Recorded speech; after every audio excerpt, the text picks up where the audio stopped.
Hello दोस्तों, आप सभी का स्वागत है आपके YouTube channel Sonu sir academy में।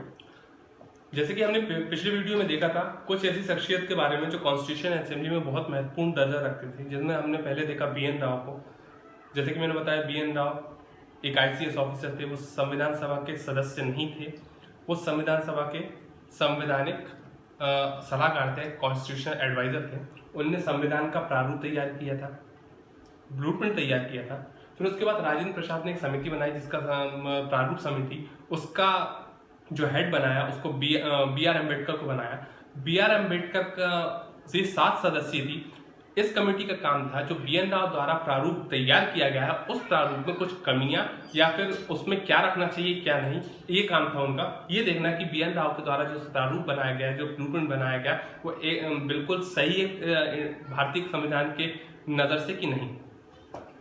तो प्रारूप समिति के जो हेड थे वो थे BR अम्बेडकर, जिनके बारे में बताया कि उनने कहाँ से चुनाव लड़ा था कॉन्स्टिट्यूशन असेंबली के लिए, बॉम्बे से, जहाँ से वो हार गए थे। फिर उनने बंगाल के जयसुर कुलम से उनने चुनाव लड़ा मुस्लिम लीग के अंडर, जहाँ से वो जीते। बंटवारे जो भारत का बंटवारा हुआ, उसके बाद जो जयसुर कुलन है ये पश्चिम बंगाल का, ये पाकिस्तान रीजन में चला गया, पूर्वी पाकिस्तान में, जिसे आज हम बांग्लादेश के नाम से जानते हैं। उसके बाद BR अम्बेडकर की सदस्यता निरस्त हो गई, जिसको देखते हुए BN राव ने राजेंद्र प्रसाद को कहा, कहने पर, क्योंकि BR अम्बेडकर एक कानून के बहुत अच्छे ज्ञाता थे, तो उनने राजेंद्र प्रसाद को इस अपने BR अम्बेडकर को संविधान सभा का सदस्य बनाने के लिए बोला।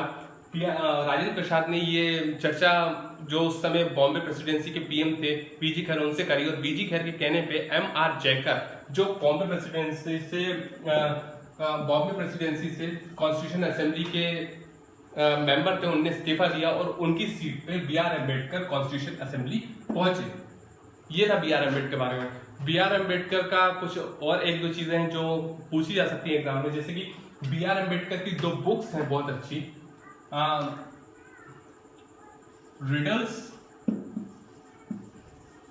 Riddles of Hinduism,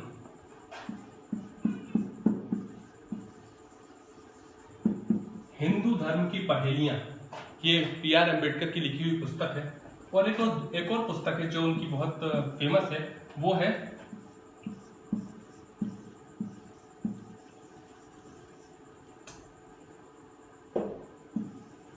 thoughts of Pakistan.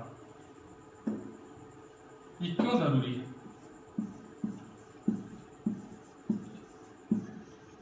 Thoughts of Pakistan. Pakistan का बंटवारा कब हुआ, यानी हिंदुस्तान का और पाकिस्तान में बंटवारा कब हुआ? ये हुआ 1947, मगर ये बुक कब की लिखी गई है? 1940 में, यानी 7 साल पहले ही उनने ये अनुमान लगा दिया था कि भारत का बंटवारा होगा। तो इससे पता चलता है कि BR अम्बेडकर कितने ज्यादा मेधावी थे और फ्यूचरिस्टिक थे, वो किस नजरिए से फ्यूचर को देख सकते थे। ये थे BR Ambedkar, BN Rao.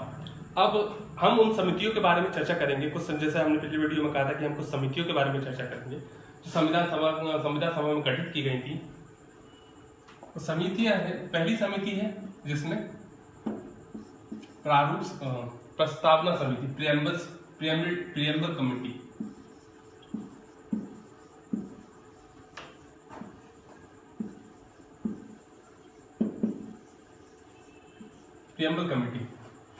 Preamble committee, इसके अध्यक्ष कौन थे? JL नेहरू, जवाहरलाल नेहरू। ये प्रस्तावना पे काम करना, इस समिति का मकसद था प्रस्तावना को पूरी तरीके से बनाना। अच्छा, JL नेहरू ने एक और काम किया पहले, जैसा कि बताया 13 दिसंबर 1946 को उद्देश्य ऑब्जेक्टिव रेजोल्यूशन लाए, उद्देश्य प्रस्ताव, वो इसी से रिलेटेड था, प्रियम्बल से रिलेटेड था। तो प्रियम्बल कमेटी के हेड चेयरपर्सन कौन हो गए? JL नेहरू। दूसरी समिति है वो है यूनियन कॉन्स्टिट्यूशन कमेटी।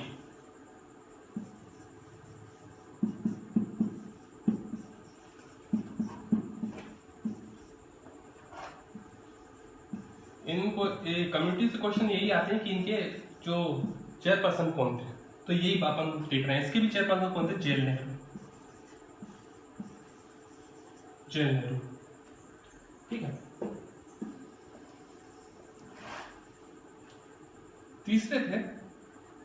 तीसरी समिति थी जो, वो थी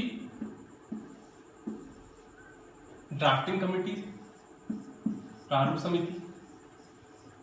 ये बहुत इंपॉर्टेंट है।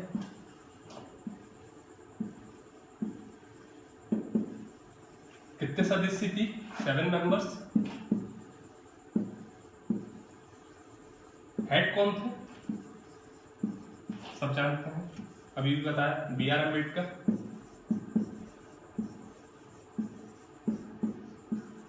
B.R. अम्बेडकर। अच्छा, क्या काम था इसका?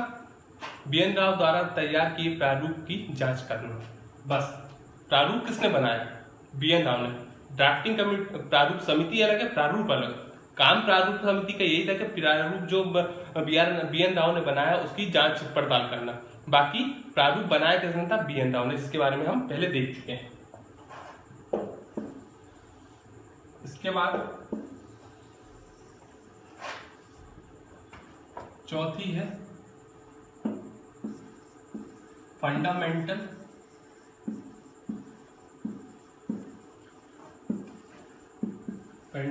Rights committee. इसके हेड कौन थे? सरदार पटेल इसके हेड थे। अच्छा, सरदार पटेल एक और उसके हेड थे। वो पांचवी जो थी कमेटी, वो थे यूनिफिकेशन ऑफ प्रिंसली स्टेट, देसी रियासतों का गठन के लिए समिति भी। उसके भी हेड कौन थे? सरदार वल्लभ भाई पटेल।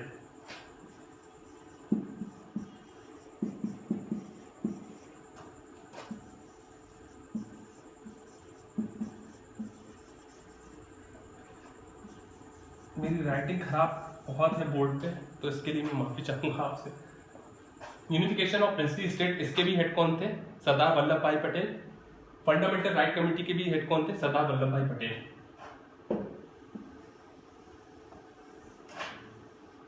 पांचवी जो समिति है वो है ऑपरेटिंग कमेटी, संचालन समिति।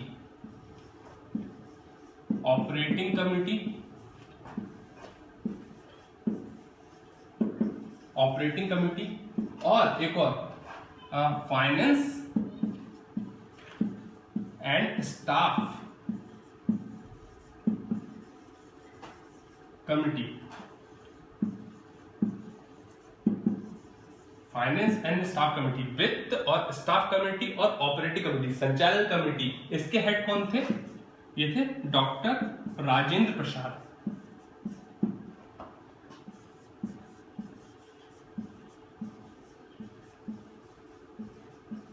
डॉक्टर राजेंद्र प्रसाद, ठीक है।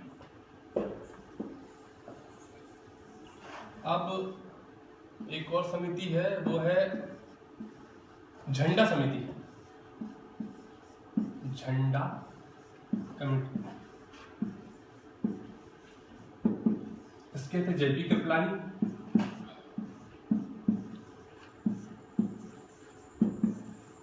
जेपी कृपलानी, और एक और थी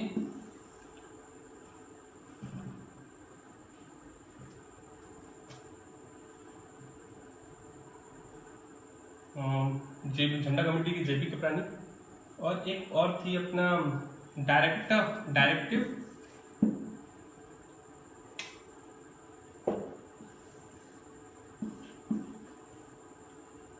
नीति निदेशक,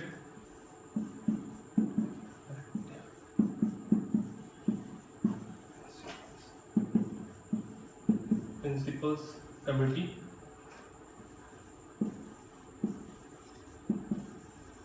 इसके थे तेग बहादुर सुप्री,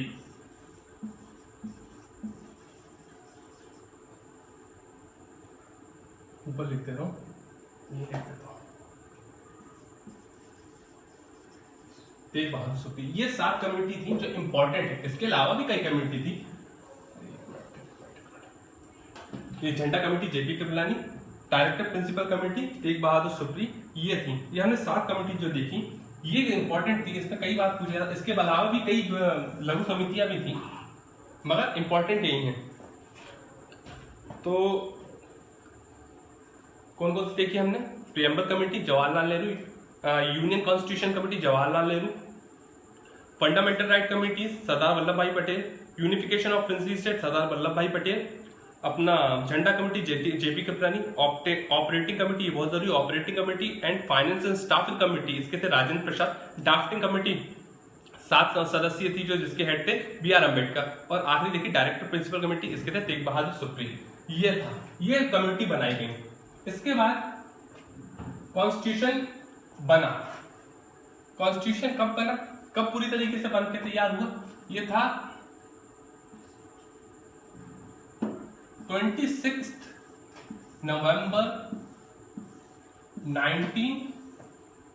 अब देखिए यहां से ये डीप चीजें हैं जो ज्यादातर एग्जाम अभी यानी हर कहीं मिलती नहीं है, मगर अब जैसे अगर टफ डीप में पूछते हैं कॉन्स्टिट्यूशन के क्वेश्चन यहीं से पूछते हैं, ध्यान से देखिए। 26 नवंबर 1947 को कॉन्स्टिट्यूशन बनके पूरी तरीके तैयार हुआ और आंशिक रूप से लागू भी कर दिया गया। आंशिक रूप से लागू कर दिया, और पूर्ण रूप से कब लागू किया गया? 26 जनवरी 1950। 26 जनवरी 1950 को पूरी तरीके से एनेक्टेड हुआ, पूरी तरीके से लागू हुआ 26 जनवरी 1950। 26 नवंबर 1947 26 नवंबर 1947 इस डेट को आंशिक रूप से लागू किया गया। आंशिक रूप से मतलब क्या था कि कॉन्स्टिट्यूशन के कुछ आर्टिकल्स लागू किए गए। कितने आर्टिकल्स लागू किए गए थे? कितने आर्टिकल्स लागू किए थे? 16 आर्टिकल। 26 नवंबर 1947 को 16 आर्टिकल थे जो वो लागू कर दिए गए थे। कई बुक्स में 15 दिया रहता, मगर 16 इस तरीके से कि जो ये 16 आर्टिकल से कहां लिखे हैं जो लागू किए गए थे। ये है आर्टिकल 394 में। आर्टिकल 394 में वो 15 आर्टिकल्स के नाम दिए गए हैं जो 26 नवंबर 1947 को लागू किए गए। सिर्फ 16, और उन 15 में अगर ये 394 भी जोड़ लो तो 16 हो जाते हैं। 394 में ये दिया गया है कि 26 नवंबर 1947 को आंशिक रूप से 15 आर्टिकल्स लागू होंगे और +1 आर्टिकल 394, इसको मिला के 16 आर्टिकल। तो 26 नवंबर 1947 को 16 आर्टिकल लागू हो गए थे। वो आर्टिकल कौन कौन से थे? कई सारे, जैसे कि आप देख लीजिए 5, 6, 7, 8, 9, ये जो सिटीजन से नागरिकता से रिलेटेड जितने आर्टिकल हैं वो लागू हो गए थे इस दिन, ठीक है। उसके अलावा आर्टिकल 324 जो निर्वाचन आयोग है वो भी लागू कर दिया गया था। उसके अलावा आर्टिकल 60 प्रेसिडेंट का चुनाव, राष्ट्रपति का चुनाव, ये भी लागू कर दिया गया था उस दिन। और एक और आर्टिकल है आर्टिकल 380।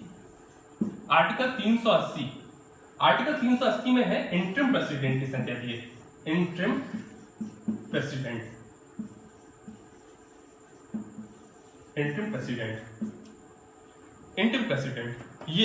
ये कुछ आर्टिकल्स हैं, ये पूरे मिला के 16 आर्टिकल्स हैं जो 26 नवंबर 1947 को लागू कर दिया गया था। इसलिए 26 नवंबर 1947 को विधि दिवस मनाया जाता है और 16 आर्टिकल लागू कर दिए गए थे, ये आप याद रखिएगा, ठीक है। अच्छा, आर्टिकल का शीर्षक, जो भारतीय संविधान का शीर्षक है, भारत का संविधान, ये किस आर्टिकल में, ये बहुत जरूरी है। ये आर्टिकल 393 में शीर्षक है भारत का संविधान। भारत का संविधान, ये भारत का संविधान ये है टाइटल इसका। अच्छा, इसके अलावा आर्टिकल 394 में बताया मैंने आपको, 393 में इसका शीर्षक है भारत का, कॉन्स्टिट्यूशन का शीर्षक है भारत का संविधान। अब भारत का ये जो कॉन्स्टिट्यूशन असेंबली है, इसमें कितनी मीटिंग हुई? कि टोटल कितने सेशन हुए। तो इसमें सेशन टोटल सेशन हुए, टोटल सेशन जो थे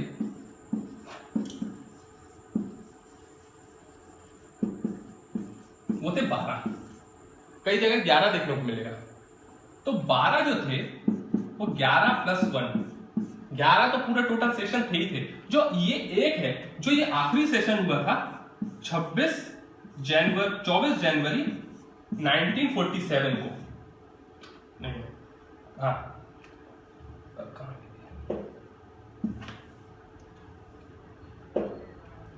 ये जो 24 जनवरी 1950 को,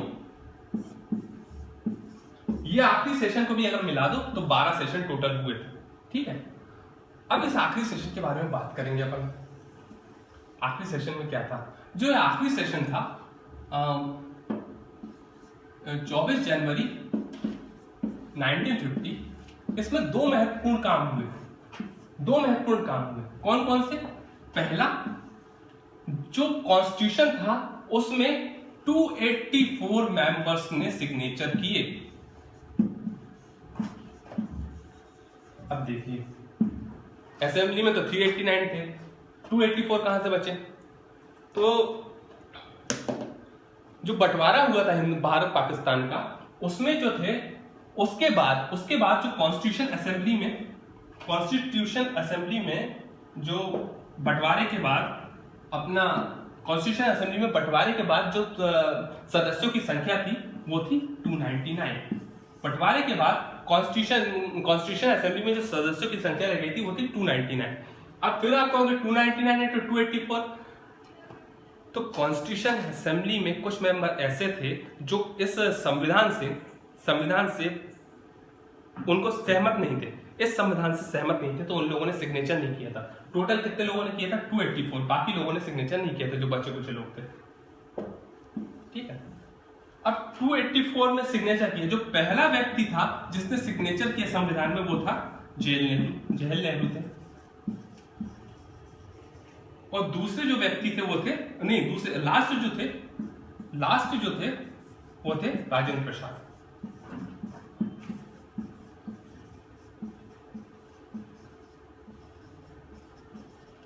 राजेंद्र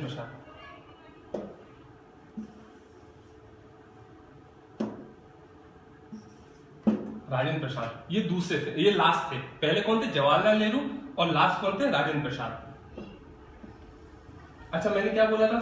24 जनवरी 1950 में दो महत्वपूर्ण कार्य किए थे। पहला, 284 लोगों ने सिग्नेचर किए थे कॉन्स्टिट्यूशन में। दूसरा महत्वपूर्ण कार्य यह था कि डॉक्टर राजेंद्र प्रसाद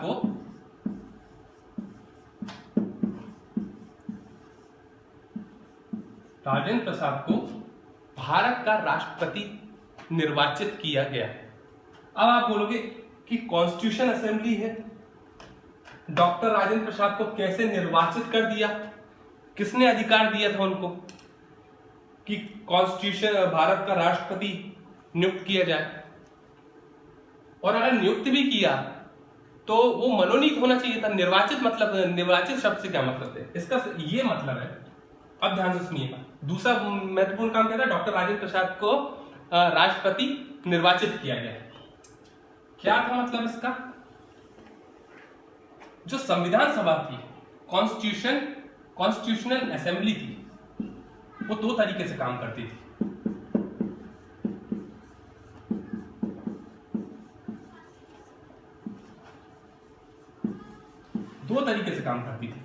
क्या थे वो दो तरीके? दो काम थे उसके। पहला काम क्या था?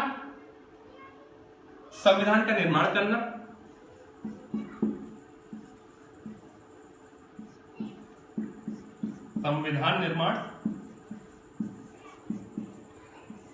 और दूसरा काम था संविधान समिति, कॉन्स्टिट्यूशनल असेंबली संसद के तौर पे भी काम करती थी। जब वो संविधान निर्माण का काम करती थी तो उसके हेड कौन हुआ करते थे? राजेंद्र प्रसाद। और जब वो संसद का काम करती थी तो उस समय उसका हेड कौन हुआ करता था? जीवी मावलंकर, गणेशन वासुदेव मावलंकर। जीवी मावलंकर।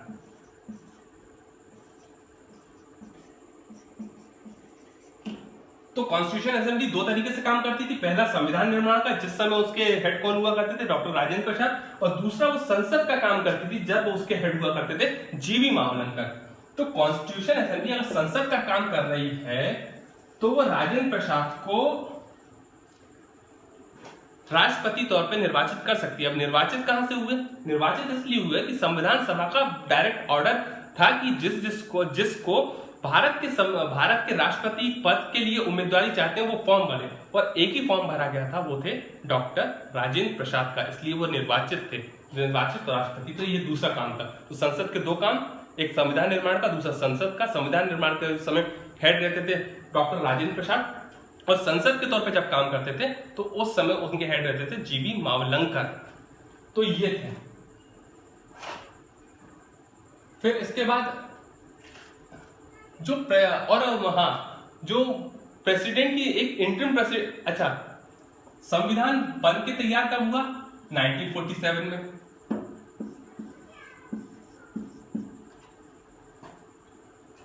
लागू कब हुआ? 1950 में। तो इस बीच जो ये बीच का गैप है, इस समय किसने सत्ता संभाली? कौन सा अधिनियम, क्या अधिनियम था जिसने सत्ता संभाली? तो इसके बीच में जो इस पीरियड में जिसने सत्ता संभाली वो था 1935 का अधिनियम। 1935 का अधिनियम। और ये अधिनियम ने इतने इस पीरियड में सत्ता संभाली, और इस अधिनियम को फिर समाप्त किया गया आर्टिकल 395 में। ये लास्ट आर्टिकल था जब संविधान बना था। आर्टिकल 395 में 1935 को समाप्त किया। तो 1947 से लेकर 1950 के बीच किसने सत्ता संभाली? 1945 एक्ट ने, 1935 एक्ट ने, ठीक है। और 395 आर्टिकल ने उस एक्ट को फिर समाप्त किया जब संविधान लागू हुआ 26 जनवरी 1935 को। तो जब संविधान पूरी तरीके से बना तो उस समय इसमें 395 आर्टिकल्स थे, 22 पार्ट्स थे और 8 शेड्यूल्स थे, अनुसूची 8 शेड्यूल्स थे।